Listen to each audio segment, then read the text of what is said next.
So just to give a brief update, Detroit is at about 50.3%. Again, that number includes all of the vacant addresses, bad addresses, vacant lots, etc. When the census ends, they'll take out all the vacant addresses and just calculate the response rate based on occupied housing units. So we know that that 50.3% will go up. We just don't know by how much. So that's one thing.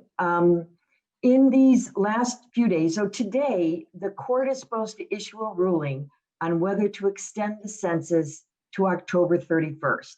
That was the deadline in place right after COVID hit. They extended to October 31st. And then about a month or so ago, the Trump administration said that they wanted it to be cut shorter, and they put it back to September 30th. So right now, it's September 30th, but after the court's decision today, it may be October 31st.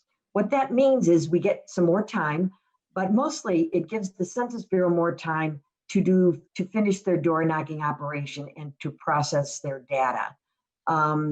So with us, we're trying to spend all of our energy down, all of our money down, as if the census were to end September 30th, because that's the only deadline right now that we have. So we have a bunch of events in the next 7 days, in the next 6 days, actually. We're at three major food distribution sites, one today, two tomorrow. We're going to be at Eastern Market on Saturday morning, as well as a bunch of grocery stores, where we've been giving out $5 and $10 coupons for off your groceries. So we're at places like Prince Valley Foods on Michigan Avenue, and E&L Supermercado on West Verner, Grand Price Market on Grand River, a bunch of them. So we'll be doing that on Saturday. On Sunday, we'll be at a couple of different churches, Holy Redeemer Church on the southwest side.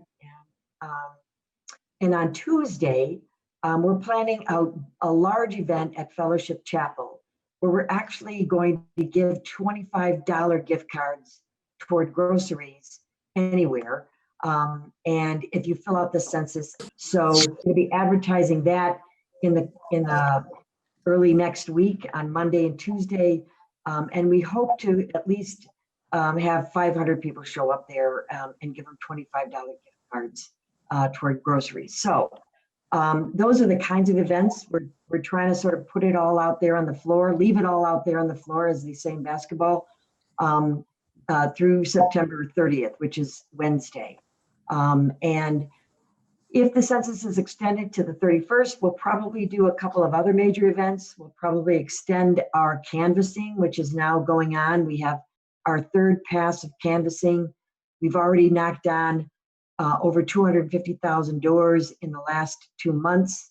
And in this past 2 weeks through next week, we'll have knocked on an additional 100,000 doors. So those are continuing. All I would ask the partners on the phone, if you have any event going on where you're going to have any sort of touch with the public, please incorporate a census component to it. Get people to go on the website, my2020census.gov, or call the toll-free number and fill it out over the phone. And that's 844-330-2020. The other big message is that you can get out through social media or wherever is encouraging people to open their door to the census workers who've been knocking on doors, to cooperate with them, to share information with them. The census workers are required to collect this information, and they're required to get what they call proxy information. So if they ask you if you know about the vacant house next door, if anybody lives there, or how many people do, they are required by law to ask those questions, and people are required by law to share that information. This census happens once every 10 years. So we need folks to see the bigger picture than this fear folks have about their information. Census information is the most protected information in all of government. personal data is not revealed for 72 years. Somehow we have to get people to understand that if people in their neighborhood aren't counted and the population in that neighborhood doesn't reflect the folks that actually live there, the population is what decisions are based on, whether to encourage redevelopment or to spend redevelopment money in a particular neighborhood.